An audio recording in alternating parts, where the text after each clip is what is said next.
दोस्तों नमस्कार। अंता विधानसभा उपचुनाव अब 3 लोगों में फाइनल होने जा रहा है। निर्दलीय उम्मीदवार नरेश जी मीणा, कांग्रेस से उम्मीदवार प्रमोद जी जैन भैया और बीजेपी से उम्मीदवार मोरपाल जी सुमन है। इन तीनों लोगों ने अपनी दावेदारी पेश की है।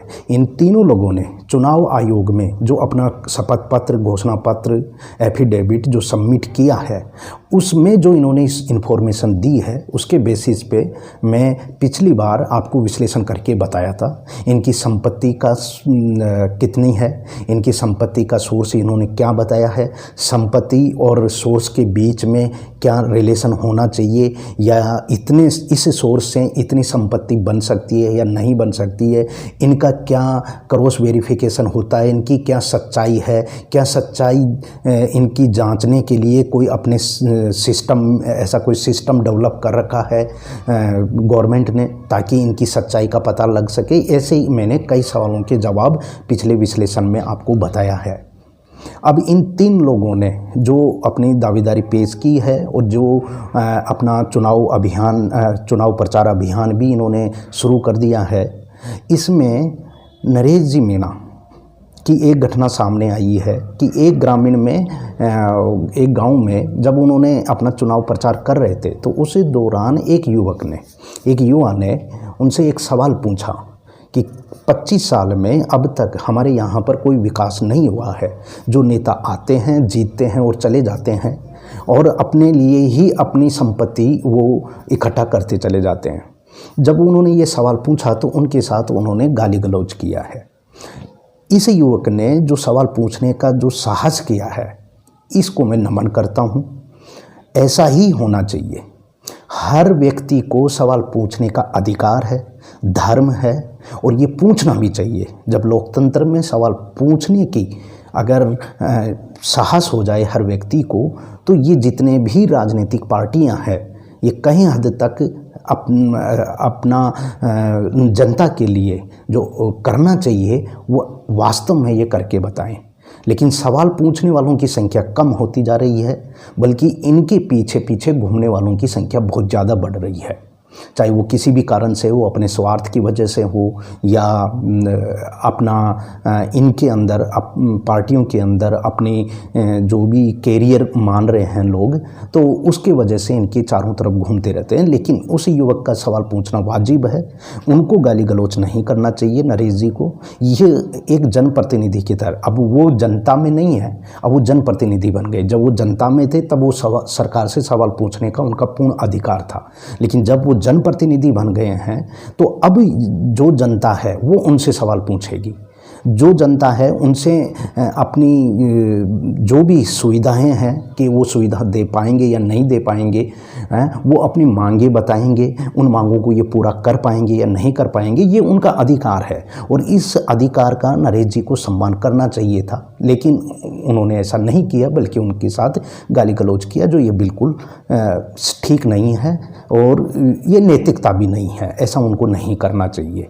तो पहली बात है, उस युवक को मैं बार बार नमन करता हूँ, ऐसा ही करना चाहिए। और बल्कि ये जब भी ये किसी भी गांव में या शहर में, किसी कॉलोनी में, किसी परिवार के पास ये जब भी नेता लोग आएँ आपके सामने प्रचार करने के लिए, तो इनसे ऐसे कई सारे जो भी आपकी बेसिक सुविधाएं हैं, आप चाहे करप्शन से संबंधित हो, भ्रष्टाचार से संबंधित हो, तहसील से संबंधित हो, पटवारी से संबंधित हो, आपके गांव में बिजली 24 घंटे क्यों नहीं आ रही है, सड़क मार्ग बन रहा है या नहीं बन रहा है, कच्चा क्यों है, टूटी हुई फूटी सड़कें क्यों है, स्कूल सही ढंग से क्यों नहीं चल रहा है, स्कूल की जो बिल्डिंग है वो जर्जर अवस्था में है या नहीं है, स्वास्थ्य व्यवस्था कैसी है, हॉस्पिटल व्यवस्था कैसी है, ये तमाम सारे आपसे हर व्यक्ति को इनसे सवाल पूछना चाहिए। ये हमारा धर्म है, ये हमारा कर्तव्य है, तो इस कर्तव्य का निर्वाह करनी चाहिए। दूसरी बात ये है कि खेड़ी श्यामपुरा गांव है, एक छोटा सा गांव है, ग्राम पंचायत, और एक गणेशपुरा एक गांव है।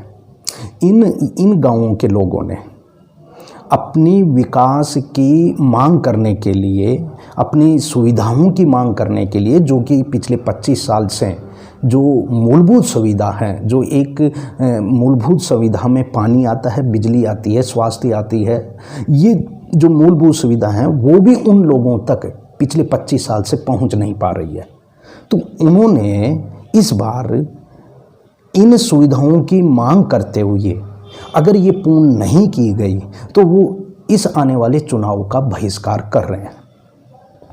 उनकी ये जो साहस है, उस गांव के लोगों का जो ये साहस है, जो इन्होंने ये एक स्टेप उठाई है, एक चेतावनी दी है चुनाव को बहिष्कार करने की, ये भी काबिले तारीफ है। उन लोगों को मैं नमन करता हूँ। ऐसा ही होना चाहिए।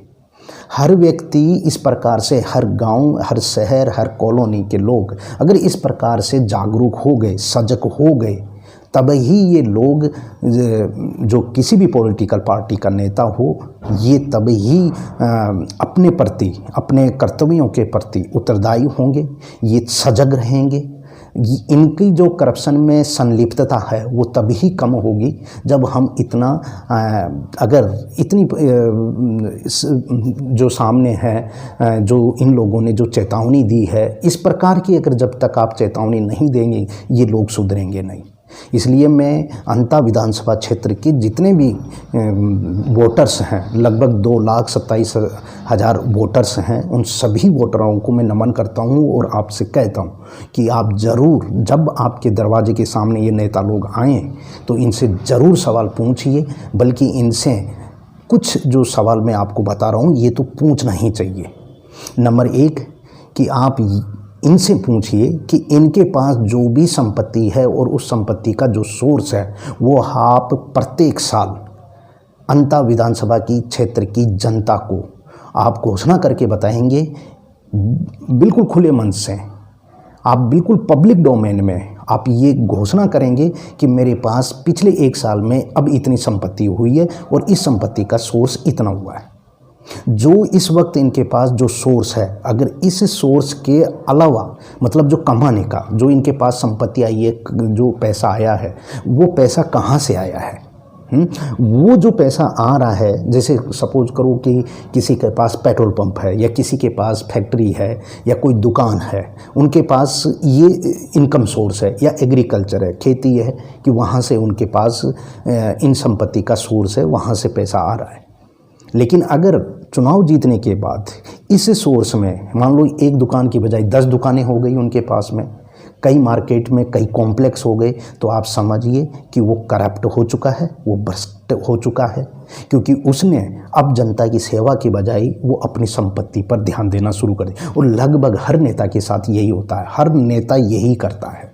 वो केवल और केवल अपने परिवार की संपत्ति इकट्ठी करती है।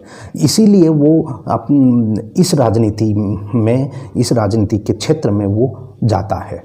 कहीं ना कहीं इन पार्टियों की जो फॉर्मेशन है, इन पार्टियों की जो संरचना है, उस संरचना भी एक भ्रष्टाचार से ही संबंधित है।